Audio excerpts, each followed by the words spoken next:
Mr. Simpson, thank you for meeting me today. Hi, Nathan. Nice to meet you. Nice to meet you. NCAA tournament basketball is on today, isn't it? I think so. I've been swamped. I haven't had a chance to look at any of the scores or anything, unfortunately. I like to leave it on at the office a little bit, but I don't really fill up the brackets like I used to, that is. Yeah, I used to have 3 or 4 of them out there at 3 or 4 different pools. Matter of fact, our guys at the office are doing a bracket and sent me the invite to do it, but I just been too busy. I haven't had time to. Any potential winners this year? Can you pick anyone out of the bunch? Yeah, I don't know. Duke looks good. Yeah, Duke and North Carolina, the kind of the usual suspects. I think anybody from the ACC, if you picked them or Virginia or one of those teams, is probably a pretty safe bet. Yeah, it's fun stuff to watch though. Yeah. Now so Gary Thomas, who's a friend of mine and I know has actually done work with you guys before, has actually told me that you're an egghead. Is that true? I am. I've got a big green egg. I'm a fan of the Big Green Egg. Back at my first job that I ever worked, while I was in high school and college, I actually had to sell Big Green Eggs. So I not only had experience cooking with them, but enough to sell them as well. Well, it's a passion of mine. I love doing it, yeah. Matter of fact, I've got a barbecue team that is made up of a bunch of guys who all have big green eggs. We're called Green Eggs and Ham. Oh, no kidding. Yeah. Oh my gosh, that's awesome. So we take a trip every year down to the southern part of the state and compete in a barbecue competition down there. Oh, that's so cool. Yeah. What's your favorite thing to cook on Big Green Egg? Boy, probably just any kind of protein, but probably pork tenderloins. They're not very expensive and they're really hard to mess up. And You can spruce it up pretty nice too. yeah, everybody likes them. So Back when I was in high school, my dad used to grill with me all the time, and I would probably say my favorite thing I ever had was bacon wrapped meatloaf. So I will tell you that if you haven't tried that before, it is something that you definitely have to try. I actually have. You have? Yeah. They're a little labor intensive, but the taste is worth it, right? Yeah, they're money. Really good. Tom, let's get down to it. Sure. So I want to start out by kind of better understanding the situation that you guys are in currently and how my business at Elite can help you guys find solutions and to kind of more effectively get things back to you. So what do you know about us now? So what I know about you now is that kind of like most other businesses in your industry, they all kind of have the same detrimental issues. So their statements don't look good, they're not collecting them fast enough. So a lot of it is mainly overarching in terms of you want to get your money back as fast as you can. Sure. And that's what we want to do for you. So we're not goal oriented and trying to change what you do, but more of trying to implement what we have to better suit the needs that you guys have. Okay. So as CFO of Alpha Physicians, I know that you're responsible for collecting money and getting it back as soon as possible. So what kind of issues do you think you run into in that regard?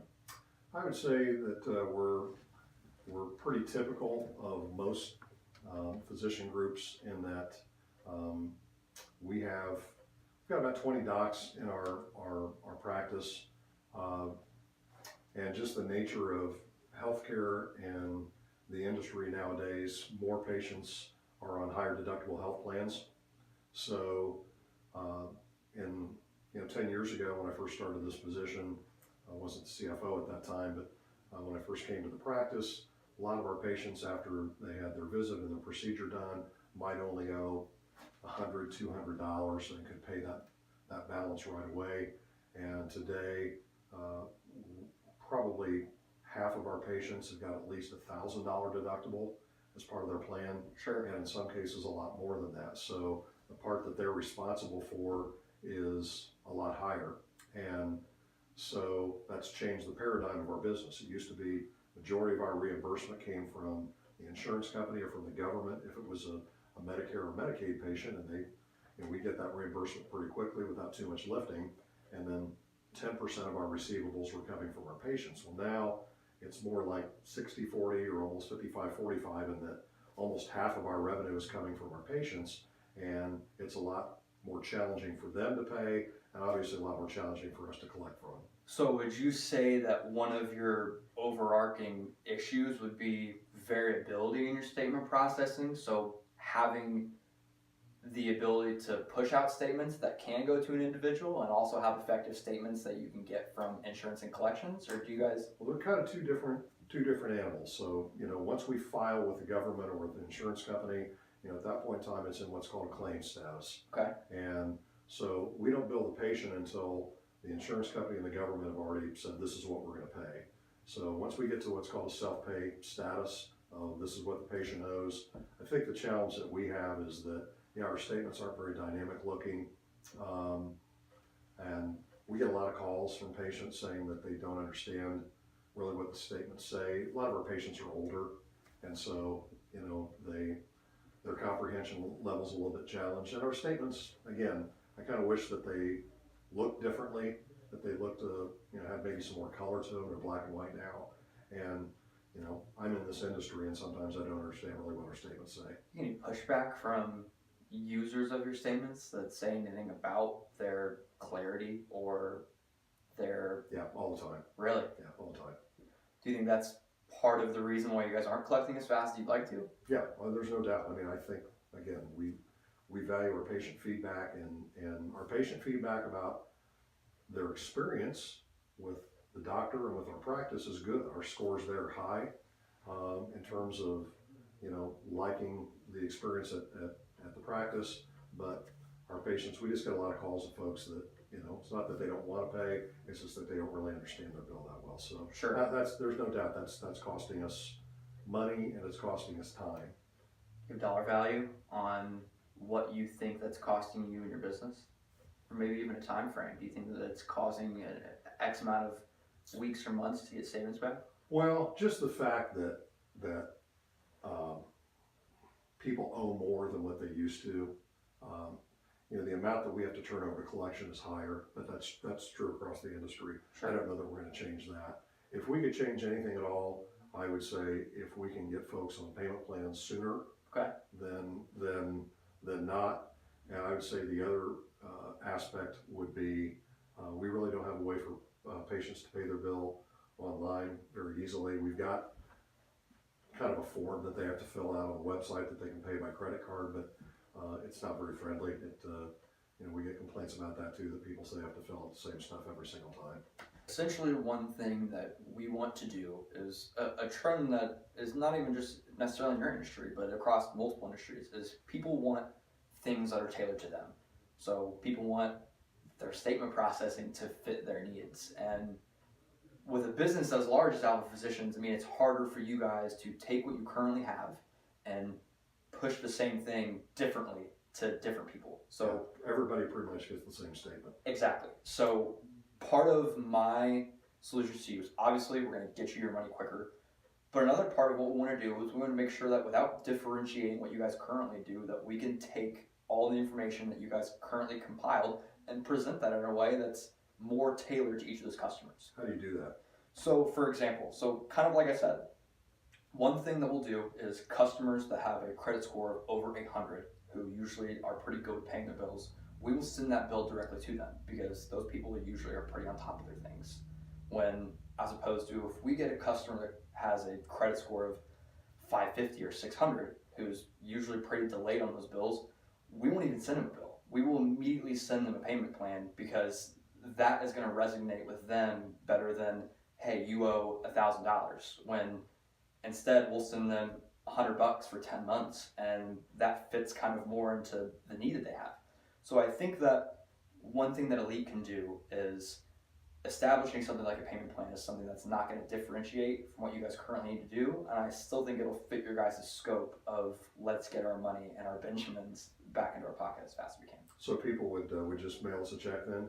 So you can do a couple different things. So they could mail you a check, like in the case of we're sending a bill to somebody, or we could do something that's directly online. So whether that be online purchasing directly through your guys' website, whether that could be something that we help you do, or we even have a statement processing that after you fill an original form, they send you a text message and you reply yes or no. So and you can pay by phone? You can pay by phone. It's 30 seconds. We've had people ask about that. It's something, now I mean, I think that with the industry that you're in, technology has always been there, but mobile phones is something that's not always been in your industry for a long time. So And that's the case with a lot of businesses now, is everything's going to the mobile phone. Everyone wants to do something online and portable. So even if it's not as advanced as other places that you see, having that as an option is going to elevate you guys a little bit more. Sounds interesting. Kind of going forward, we touched about it briefly earlier in the presentation, is one thing or one industry trend that is prevalent among not just you guys, but a lot of people in your industry, is people want their money, or people want their statements paid quick, easy, and they want it available. So they want it available as in mobile, they want it quick as in it's easy to read, and they mainly want it tailored to them. So we have multiple different options that we can go forth in doing things like that, but I actually wanted to show you a couple different things today. Okay. Now, a lot of what we do is proprietary, so before we leave today, showing this, I'm going to have you sign a non-disclosure if that's okay with you. Now, if you guys do like what you see, then we'll go ahead and schedule another meeting, whether that be with just you or other decision makers, that way we can kind of dive more deep into what we offer to you. Okay. So I'm going to have you look at this statement that's not from us, and I want you to be able to say if you know what that's asking of you, and if you think that statement is easy to read. Well, it kind of looks like one of ours. It's black and white, and yeah, I know what I owe, but reading the description of the service, I'm not sure if I was the patient. Now, I know what this means just because this is our business, but I'm pretty sure if a patient gets this, they probably don't understand it. So, it's not horrible, but it's certainly, to a normal person that's getting that statement, the only thing that they can make out as something they know is the total cost, which is the only thing on a vast array of things on that page that they can understand. Yeah, so that looks, sadly, I hate to say it, but that kind of looks more like what we do now. I have to agree with you. Now, that's industry standard almost.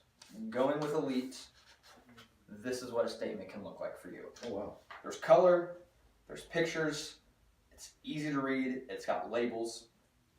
In the top right-hand corner of that document, you not only see a big bolded total that someone is attracted to, but you also kind of have a very brief itemized what that is. So they're your charges, your taxes, your copay, etc. Now, by going with Elite, like I said, this is industry standard.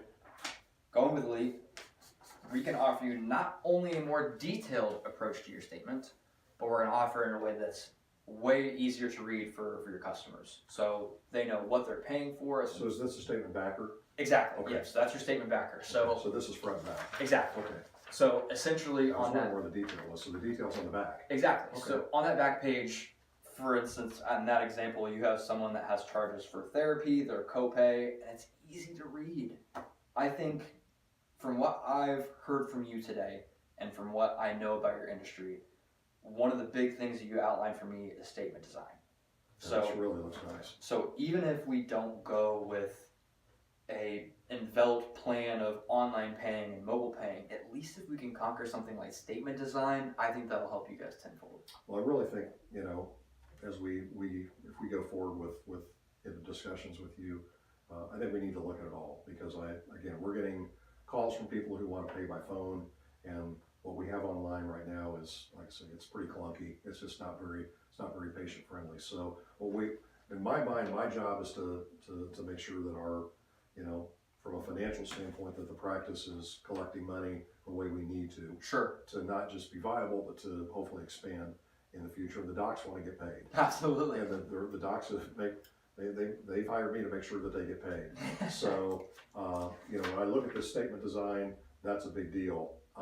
But in addition to that, we've got to come up with ways that make it easier for our patients to pay us. Because at the end of the day, to me, the disconnect as a CFO is that patients love our doctors, they love the experience there, and then we get to this part where they don't, and there's a drop off, there's a failure there on our part. So we're going to make the switch with somebody, and I really like what you've shown me so far. So in order for us to look at the rest of those and to kind of give you a better tailored presentation to the needs that I just collected from you, why don't we go ahead and schedule another meeting where we can sit down with you and other players from Alpha? That's fine. And so if you'll go ahead and email me a non-disclosure agreement, Okay. we'll go ahead and we'll execute that. So you can share some of those, because I'd like to show those to my team. Okay. Especially my revenue cycle director and her team. And then, yeah, I'd like to gather the rest of our team together so they can see some more examples of what you guys do. And would it be possible for you guys to show us some of the payment tools that you talked about? Absolutely. So what we'll go ahead and do is I'll have a couple of my subordinates set up a presentation that'll kind of outline you with a video, and you guys will bring an iPad as well, where you guys can kind of play with what our mobile site looks like, and you guys can kind of go through an example or pretend that you guys are paying the statement off. Well, we've got satellite locations, so it might be better off if you can do that. Maybe set up a GoToMeeting or WebEx of some kind, because I've got, excuse me, 3 different locations besides our main office here, and I can't pull people out of those from the. Sure. So probably easier for them just to log in from their desktop. So why don't we go ahead and we can either set up a meeting and How long is this all this going to take? usually take about, if we did the entire webinar where we did all that, usually takes about an hour max. Okay, that's fine. So I've got a month from today, April 21st. How does that sound? Why don't you do this? Because I got to coordinate schedules with all of my folks at those different locations. So why don't you, when you send me the NDA, why don't you go ahead and send me 3 or 4 days and time windows on those days that are open for you and your team, and then I'll share that with my staff, and we'll pick one that works for everybody. Sure. Excuse me. Tom, I think that works for me. Nathan, thank you. I really appreciate your time. Thanks for seeing me today. Thank you. You have a good day. Okay, you too.